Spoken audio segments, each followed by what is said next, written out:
Bonjour à tous et bienvenue dans cette vidéo sur la description d'un mouvement dans laquelle je vais présenter la notion de référentiel. Pour introduire la notion de référentiel, je vais tout d'abord parler de la trajectoire de Mars observable dans le ciel.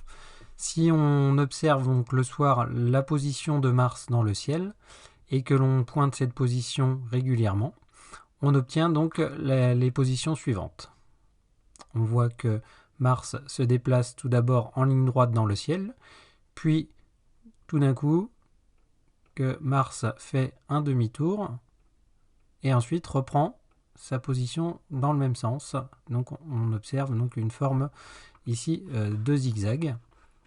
Et on constate également que la taille de la planète dans le ciel est plus grosse sur la partie centrale alors que sur les côtés elle est plus petite.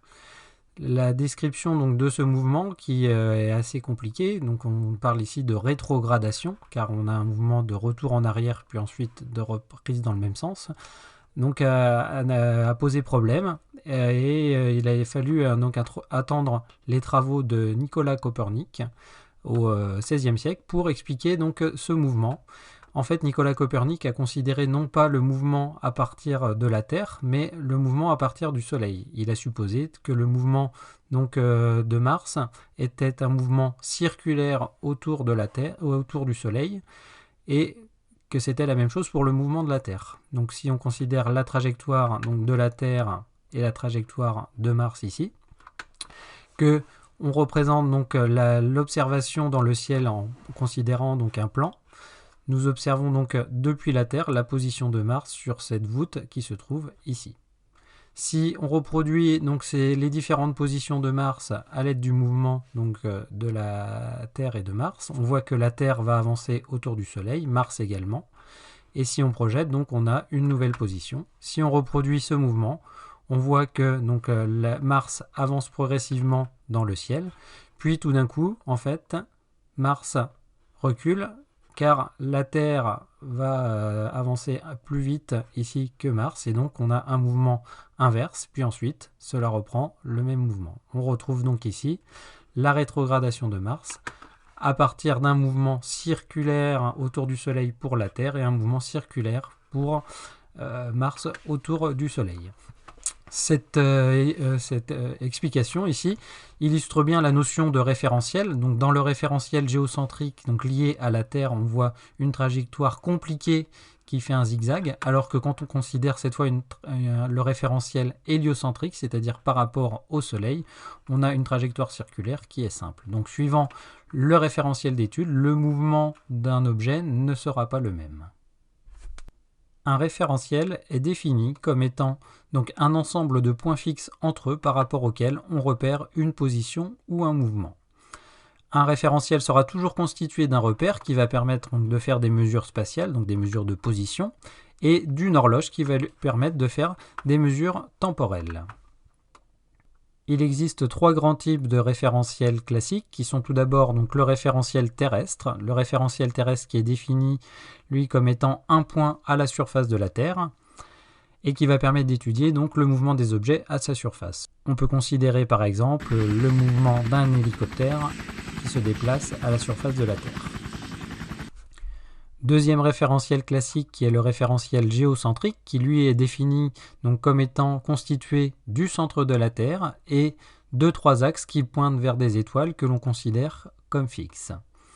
Ce type de référentiel va permettre d'étudier par exemple le mouvement de la Lune ou des satellites artificiels. Donc il est constitué de la Terre, de son centre et de trois étoiles qui pointent de trois axes qui pointent vers des étoiles supposées fixes au niveau de la Terre.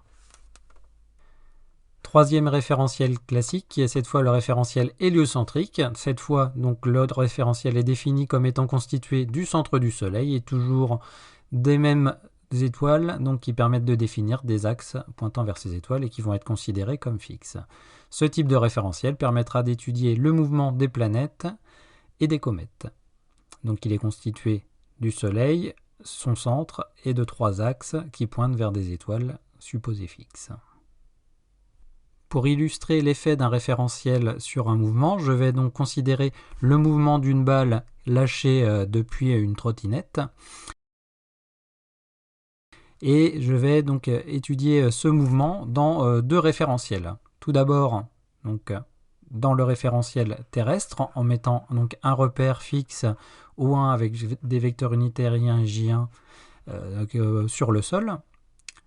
Et dans un deuxième référentiel ici lié à la trottinette, en prenant donc l'origine sur l'axe de la roue avant, avec donc un repère O2, I2, J2, et avec évidemment une mesure du temps qui est indépendante ici de mes deux référentiels. Donc la vidéo utilisée pour faire le traitement est récupérée depuis le site lelivrescolaire.fr et je vais donc faire l'étude de ce mouvement. Pour faire l'étude de ce mouvement, je vais utiliser un logiciel qui s'appelle Pimeka Video, donc qui va me permettre de pouvoir faire le pointage des positions. Je commence tout d'abord par placer mon origine donc dans l'extrémité bas à droite de ma vidéo. Ensuite, je vais étalonner ma vidéo donc en lui indiquant sur le schéma à combien de pixels correspond donc une longueur ici qui est de 1 mètre. Ensuite, donc j'avance les différentes images de la vidéo jusqu'à avoir la première position de la balle qui m'intéresse. Et je vais indiquer que je vais étudier 2 points. Donc je vais déterminer donc les coordonnées de la balle et de l'axe de la roue avant, ce qui va me permettre de représenter donc le mouvement de la balle dans deux référentiels, le référentiel lié au sol et le référentiel lié à la trottinette. Ensuite, il faut pointer donc les différentes positions de la balle et de la trottinette au cours du mouvement.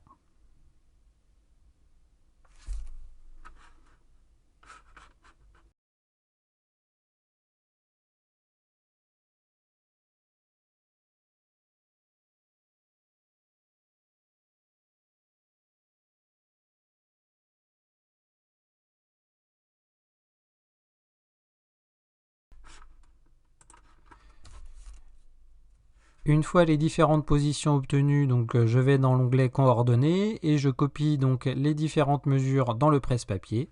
Je crée un document texte sur mon bureau et je vais coller les valeurs obtenues dans ce document texte.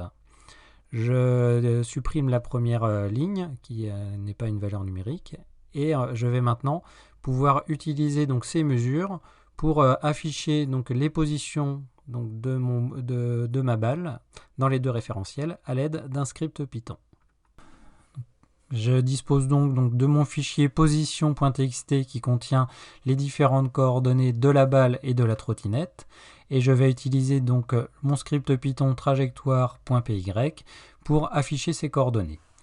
Le document, donc le script trajectoire.py contient un programme. Ce programme permet donc de charger donc les différentes valeurs présentes dans le fichier texte dans 5 grandeurs, donc 5 variables, t, xt, yt, x1 et y1. À partir de xt, yt, x1 et y1, je vais pouvoir déterminer donc les coordonnées x2 et y2 de la balle dans le référentiel de la trottinette. Et ensuite, je vais afficher donc sur un graphique donc les positions de la balle dans le référentiel terrestre et dans le référentiel de la trottinette. J'obtiens donc les graphiques suivants qui me donnent donc deux trajectoires. Tout d'abord, la trajectoire dans le référentiel terrestre à gauche. Donc on voit que le mouvement ici de la balle est un mouvement qui forme une courbe. Alors que dans le référentiel de la trottinette, je constate que ma balle tombe en ligne droite verticalement. Donc suivant le référentiel d'étude, les deux mouvements obtenus, les deux trajectoires ne sont pas identiques.